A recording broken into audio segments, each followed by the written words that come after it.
आगे रक्षाबंधन है।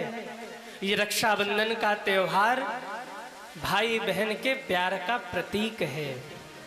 इस दिन बहनें भाइयों की कलाई में राखी बांधती हैं, जो सुरक्षा और स्नेह का प्रतीक है। सज्जनों, भाई अपनी बहन को उपहार देता है और उनकी रक्षा वो करेगा, ऐसा वो वचन देता है। इस बार रक्षाबंधन कब है, सही मुहूर्त क्या है, भद्रा काल कब है और रक्षाबंधन हम क्यों मनाते हैं, इन सब विषयों पर हम अभी प्रकाश डालेंगे। आप सभी ध्यान से सुनिए। रक्षाबंधन श्रावण पूर्णिमा पर हम सभी मनाते हैं। अब कई लोगों के मन में ये प्रश्न है कि रक्षाबंधन 8 को है या 9 को है, भद्रा काल कब है, कब राखी बांधना है। ध्यान से सुनिए। पिछले 3-4 सालों से ऐसा विधान बन रहा था कि रक्षाबंधन के दिन ही भद्रा योग बन रहा था, भद्रा का योग बन रहा था, जिससे रक्षा बांधने का समय ऊपर नीचे हो जा रहा था। पर इस बार समय बहुत अच्छा है, क्योंकि 9 तारीख को रक्षाबंधन है और 8 तारीख को ही भद्रा काल समाप्त हो रहा है। ध्यान से सुनिए। 8 तारीख को, 8 अगस्त को जो भद्रा का योग है वो दोपहर में शुरू हो रहा है और रात्रि यानी 9 तारीख को भोर में 1:52 पर समाप्त हो रहा है, यानी सूर्योदय के पहले ही समाप्त हो जा रहा है। इसलिए रक्षाबंधन 9 तारीख को मान्य है और भद्रा काल उदया तिथि से पहले ही समाप्त है, भद्रा का योग। इसलिए जो बहनें अपने भाई को राखी बांधेंगी उसका समय सुनिए। प्रातः में 5:35 से दोपहर के 1:24 तक रक्षा बांधने का शुभ मुहूर्त है। सज्जनों, जो भी बहनें अपने भाई को राखी बांधे, समय सुनिए। सुबह में 5:35 से दोपहर के 1:24 तक, यानी इस बार कुल 7 घंटे 7.5 घंटे रक्षा बांधने का शुभ योग मिल रहा है। 7 घंटे से 7.5 घंटे तक का समय है जब बहनें अपने भाई के कलाई में राखी बांध सकती हैं। कुछ और बातें हैं जो मैं निवेदन कर रहा हूँ। जिनके घर में आर्थिक तंगी चल रही हो, वो रक्षाबंधन के दिन ये कुछ प्रयोग अपने जीवन में अवश्य करें। जिनके घर में आर्थिक स्थिति ठीक नहीं चल रही हो, आर्थिक तंगी चल रही हो, ज्योतिष शास्त्र का ऐसा कहना है कि वो माताएं पहली रक्षा गणेश जी को अर्पित करें। सबसे पहले जो घर की पहली राखी हो वो गणेश जी को अर्पित करिए और वो आपके जीवन में मंगल करें, आपके परिवार की आर्थिक स्थिति ठीक करें। इसके लिए गणेश जी से प्रार्थना करिए। अगर घर में विवाह संबंधी समस्या है तो माताओं को चाहिए कि पहली रक्षा वो पार्वती माँ को समर्पित करें। इससे माँ की कृपा होगी और घर में जो विवाह आदि संबंधित समस्या है उसका समाधान होगा। जिनके घर में स्वास्थ्य संबंधित समस्याएं हैं, उनको चाहिए कि वो पहली राखी भगवान कार्तिकेय को या शिव सर्प जो हैं उनके ऊपर समर्पित करें। इससे स्वास्थ्य संबंधित समस्याओं का समाधान होगा। घर में शांति नहीं है, वास्तु दोष है, तो माताएं पहली राखी, एक राखी आप लेकर जाइए पीपल के वृक्ष में, बट वृक्ष में, या तो केले के वृक्ष में भी आप अर्पित कर सकते हैं। इससे आपके घर में शांति होगी। संतान योग नहीं बन रहा तो एक राखी आप अपने पितरों को अर्पित करें। इससे संतान योग में जो समस्या आ रही है उसका भी समाधान होगा। राखी रक्षा आपको कैसे बांधना है, भाई बहन सभी ध्यान से सुने। जब भी आप राखी बांधिएगा इस बार, भाई हो या बहन दोनों में से किसी का मुख दक्षिण दिशा की ओर नहीं होना चाहिए। ध्यान से सुनिए, भाई या बहन किसी का मुख दक्षिण दिशा की ओर नहीं होना चाहिए। रक्षा बांधने का ये नियम है कि या भाई पूर्वामुख बैठे, पूरब की तरफ मुंह करके, बहन पश्चिम मुख करके बैठे और राखी बांधे, या तो बहन पूरब मुख करके बैठे, भाई पश्चिम मुख करके बैठे और राखी बांधे। दक्षिण मुख नहीं होना चाहिए। दूसरी बात, भद्रा काल में कभी राखी नहीं बांधनी चाहिए। भद्रा काल में कभी होलिका दहन नहीं करना चाहिए। भद्रा काल में कभी भी कोई शुभ काम नहीं करना चाहिए। इस बार तो भद्रा काल वैसे भी नहीं है, पर भद्रा काल में राखी नहीं बांधनी चाहिए। तीसरी बात, झूठे मुंह कभी भी राखी नहीं बांधना चाहिए। चौथी बात, जब भी राखी बांधिए सिर पे कुछ न कुछ अवश्य रखिए। कोई रुमाल रख लीजिए, भाइयों से निवेदन सिर पे कोई गमछा रख लीजिए। माताओं से भी निवेदन, जब भी अपने भैया को राखी बांधिए सिर पे पल्लू डाल लीजिए, सिर खाली नहीं होना चाहिए। और चौथी बात, तिलक आपको कैसे करना है? अपने भाई को कभी भी सिंदूर का तिलक मत लगाइए। तिलक की विधि मैं आपको बता रहा हूं। थोड़ा सा रोली ले लीजिए, उसमें थोड़ी सी हल्दी मिला लीजिए, थोड़ा सा जल और उसमें थोड़ा सा दही अवश्य मिला लीजिए, क्योंकि दही मंगल का सूचक है। जब भी बच्चे परीक्षा देने जाते हैं तो माताएं दही चटाकर भेजती हैं, जाओ मंगल होगा। पति कभी बाहर जाए तो माताएं दही खिलाकर विदा करती हैं। तो हल्की सी रोली ले ले, थोड़ा सा आप हल्दी ले ले और थोड़ा सा उसमें जल मिलाकर थोड़ा सा दही मिला ले और फिर अपने भाई को तिलक करें। और ऊपर से थोड़ा सा अक्षत जरूर लगाएं, क्योंकि ये अक्षय आपके भाई को अक्षय दान प्रदान करता है। सज्जनों, उनको अक्षय बनाता है, इसलिए थोड़ा सा अक्षत लगाएं और भाई की दाहिने कलाई में राखी बांधें। राखी बांधते समय आपको क्या बोलना है? ये न बद्धो बलि राजा दानवेंद्रो महाबलः तेन त्वाम प्रतिबध्नामि रक्षे माचल माचल। पंडित जी भी जब रक्षा सूत्र बांधते हैं तो यही मंत्र बोलते हैं। आप कहेंगे महाराज जी अगर ये मंत्र न याद हो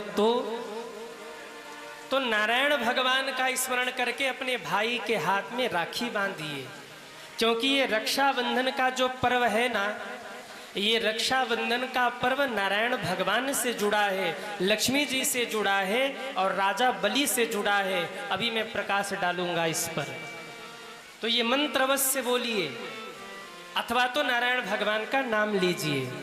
एक और निवेदन मैं करूं, भाई के अलावा आप किसको किसको राखी बांध सकते हैं? ध्यान से सुनिए। भाई के अलावा भतीजे को भी राखी बांध सकते हैं, गुरु को भी राखी बांधी जाती है, अपने इष्ट देवता को राखी समर्पित की जाती है। शिव जी के जो द्वार पर नंदी जी बैठे हैं, शास्त्र कहता उनको भी राखी बांधी जाती है, गुरु को राखी बांधी जाती है और पिता को भी राखी बांधी जाती है। सज्जन, ऐसा नहीं कि बांधना ही है, पर बांध सकते हैं, कोई दिक्कत नहीं है। राखी बांधने का, रक्षा सूत्र बांधने का ये नियम है। एक बात मैं और कहूँ, जब आप रक्षा बांधिए, राखी बांधिए तो उसमें 3 गांठ लगाइएगा। राखी बांधने का जो नियम है 3 गांठ लगाइए। ये 3 गांठ ब्रह्मा, विष्णु और महेश का सूचक है।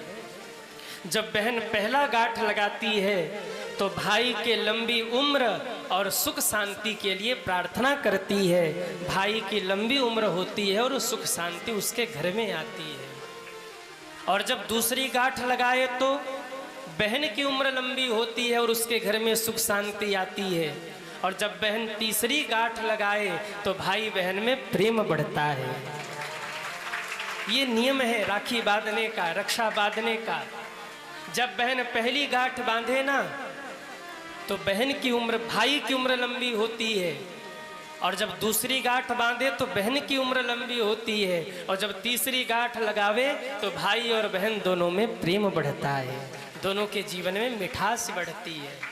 इसलिए 3 गांठ आप लगाइए। मुझसे किसी ने पूछा था कि गुरुजी जिसके भाई न हो वो क्या करे।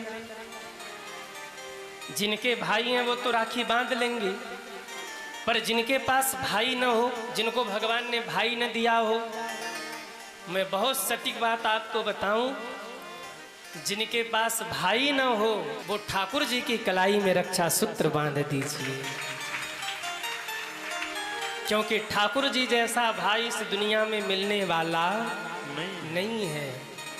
अरे दुनिया तो फिर भी मुसीबत में साथ छोड़ देती है, पर द्रौपदी ने भगवान श्री कृष्ण के हाथ में रक्षा सूत्र बांधा था, और जब द्रौपदी के ऊपर संकट आया तो रक्षा सूत्र के एक धागे के बदले भगवान ने इतनी चीर बढ़ा दी कि नारी बीच साड़ी है कि साड़ी बीच नारी है, नारी ही की साड़ी है कि साड़ी ही की नारी है।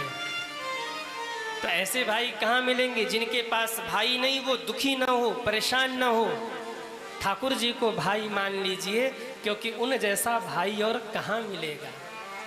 भगवान श्री कृष्ण को आप राखी बांधिए, वो सच्चे भाई हैं। तो सभी माताओं को, भाइयों को मेरी व्यासपीठ की ओर से पूर्व से ही रक्षाबंधन की बहुत बहुत शुभकामना। अब आपके मन में होगा कि महाराज जी एक प्रश्न तो आपने ऊपर ही छोड़ दिया, रक्षाबंधन मनाते क्यों हैं? आप में से कितने लोगों को पता है कि रक्षाबंधन क्यों मनाते हैं? वो हाथ उठाएं। किसी को नहीं पता। बचपन से रक्षा सूत्र बांध रहे हैं, पर आज तक यही नहीं पता कि रक्षाबंधन मनाते क्यों हैं। सुनिए, कल कथा में एक प्रसंग आया था कि भगवान ने राजा बलि को लूट लिया, छीन लिया उनका सर्वस्व, और जब छल करके सर्वस्व छीना, तीसरा पैर राजा बलि के ऊपर रखा और उन्हें सुतल लोक का राजा बना दिया। जब भगवान ने बामन से विराट बन करके राजा बलि का सर्वस्व नाप लिया, तब राजा बलि ने कहा था, प्रभु ऐसा वरदान दीजिए कि जब भी मैं घर में जाऊं और घर के बाहर आऊं ना, तो मुझे आपके मुखारविंद का दर्शन हो जाए। भगवान ने कहा, क्या कह रहे हो, तुम्हारा द्वारपाल बन जाऊं? राजा बलि ने कहा, सरकार हमने ये तो नहीं कहा कि आप द्वारपाल बन जाओ, गेटमैन बन जाओ, पर ऐसी व्यवस्था करो कि जब भी घर के बाहर जाऊं और घर के भीतर आऊं मुझे आपका दर्शन हो जाए। भगवान भक्त के भाव में बंध गए और जाकर के राजा बलि के दरवाजे पर खड़े हो गए। अब तो बहुत दिन हो गए, लक्ष्मी जी व्याकुल हो रही, नारायण भगवान कहाँ है, पर कोई पता ही नहीं है। तब एक दिन नारद जी आए हैं। जब नारद जी आए तो लक्ष्मी जी ने 2 लड्डू का भोग लगाया। नारद जी ने मुंह बना लिया। लक्ष्मी जी ने कहा, नारद जी हुआ क्या, आज लड्डू का प्रसाद देकर मुंह बना रहे हो? नारद जी ने कहा, मैया बढ़िया जामुन खिलाओ, बढ़िया रसमलाई खिलाओ, बढ़िया मालपुआ खिलाओ, ये क्या रूखा सूखा लड्डू खिला रही? माँ ने कहा, किस खुशी में? नारद जी ने कहा, आपके पति देवता ने नौकरी कर ली है और 25-30 हजार महीने का तो मिलता ही होगा, तो बढ़िया मालपुआ खिलाओ, बढ़िया मिठाई खिलाओ। लक्ष्मी जी चौंक गई। एक मिनट नारद, रुको। पिछले कई दिनों से हमारे नारायण भगवान गायब हैं और तुम कह रहे हो उन्होंने नौकरी कर ली। कहाँ नौकरी कर ली? बोले वो राजा बलि के दरबार में गेटमैन बन के खड़े हैं उनके दरवाजे पर। लक्ष्मी माँ ने कहा, ओहो नारद जी, कैसे दर्शन होगा मुझे उनका?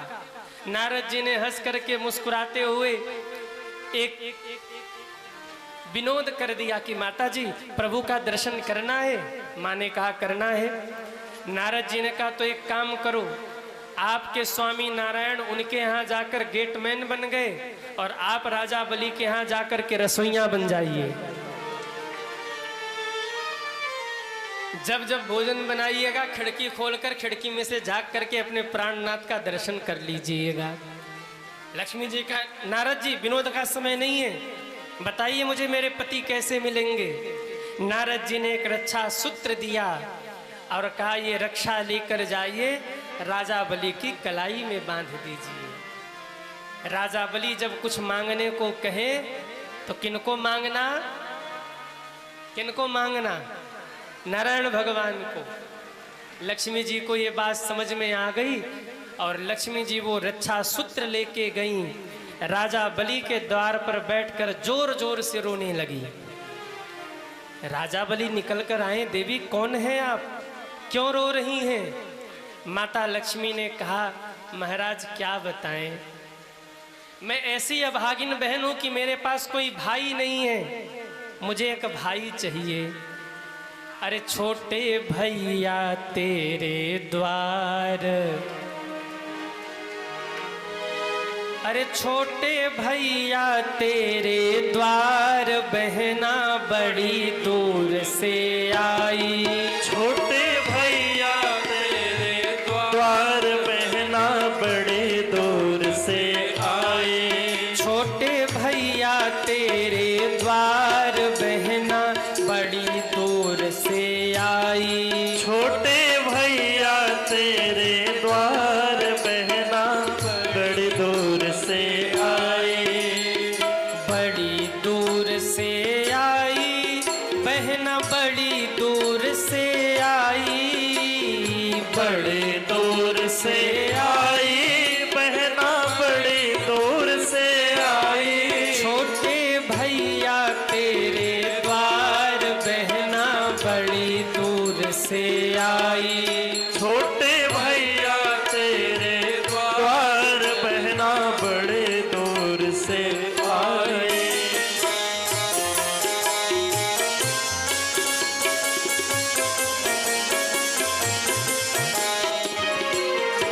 लक्ष्मी जी बोली, भैया मेरी ये इच्छा बनवाए लो मोसे रक्षा। भैया मेरी ये इच्छा सब गाइए, बनवाए लो मुझसे रक्षा। भैया मेरी ये इच्छा बनवाए लो मोसे रक्षा। भैया मेरी ये इच्छा बनवाए लो मुझसे रक्षा।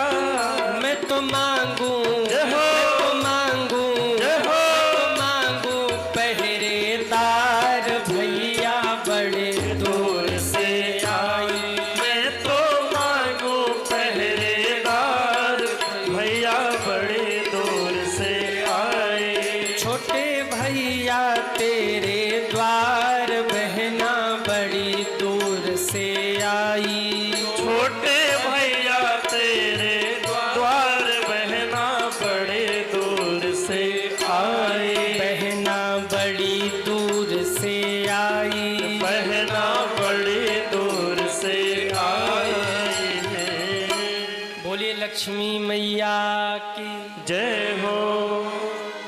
लक्ष्मी मैया जोर जोर से रो रही हैं। राजा बलि ने कहा, देवी क्या हो गया? कहा, महाराज हमारे पास कोई भैया नहीं है। राजा बलि ने कहा, आज से मैं आपका भाई, बताइए क्या करना है? बोले, आप मेरे भैया हैं तो मैं रक्षा सूत्र बांध दूं। राजा बलि ने हाथ आगे किया, मैया लक्ष्मी ने राजा बलि के हाथ में रक्षा सूत्र बांध दिया। राजा बलि ने पूछा, बहन क्या उपहार दूं? तुमने रक्षा सूत्र बांधा है। लक्ष्मी माँ ने कहा, महाराज वैसे तो सब कुछ मेरे पास है, पर आपका ये जो द्वारपाल है ना, मुझे बड़ा अच्छा लग रहा है। ये द्वारपाल बड़ा अच्छा लग रहा है, बस ये द्वारपाल दे दो मुझे। चौंक गए राजा बलि। देवी ये जिसको मांग रही हैं आप ना, ये साधारण नहीं है, ये त्रिलोक के स्वामी है, ये नारायण भगवान है। इसका मतलब नारायण को जो मांग रहा वो कोई साधारण नहीं हो सकता। आप कौन है? अपने रूप में आइए। तब लक्ष्मी माँ अपने रूप में प्रकट हुई और कहा, भैया नारायण को मांगने वाली तो लक्ष्मी मैया ही हो सकती है, मैं लक्ष्मी हूँ। अरे राजा बलि तो चरणों में गिर पड़े, अहो भाग्य हमारे। लेकिन अब आप लक्ष्मी नारायण नहीं हैं, अब आप हमारी बहन हैं और नारायण भगवान हमारे बहनों ही हो गए। तो अब ऐसे जाने नहीं देंगे, चलिए आप विश्राम करिए। अब निवेदन करके लक्ष्मी माँ को भी ले गए। भगवान 4 महीने रहे वहाँ। इसके बाद फिर विदा होकर के बैकुंठ पहुँचे। आज भी मैंने कल निवेदन किया था, देवशयनी एकादशी को भगवान विश्राम करने राजा बलि के यहाँ चले जाते हैं और 4 महीने तक भगवान विश्राम करते हैं। रक्षाबंधन पर लक्ष्मी जी रक्षा सूत्र बांधती हैं और इसके बाद जब थोड़ा समय बीतता है, आगे देव उठनी एकादशी आए तो नारायण भगवान उठते हैं और फिर राजा बलि अपने बहन और बहनोई को सुतल लोक से विदा करके बैकुंठ में भेजते हैं। तो पहली बार रक्षा सूत्र किसने बांधा? कहिए। लक्ष्मी माता ने राजा बलि को बांधा। इसीलिए कहते ये न बंधो बलि राजा। रक्षा सूत्र बांधते समय राजा बलि का नाम लिया जाता है। पहला रक्षा सूत्र राजा बलि को बांधा गया था। आप सभी को पुनः रक्षाबंधन की बहुत बहुत शुभकामना मेरी व्यासपीठ से। बोलिए लक्ष्मी नारायण भगवान की जय हो। हम लोग कथा सुन रहे थे कि कंस ने कन्या को उठा के पटकना चाहा।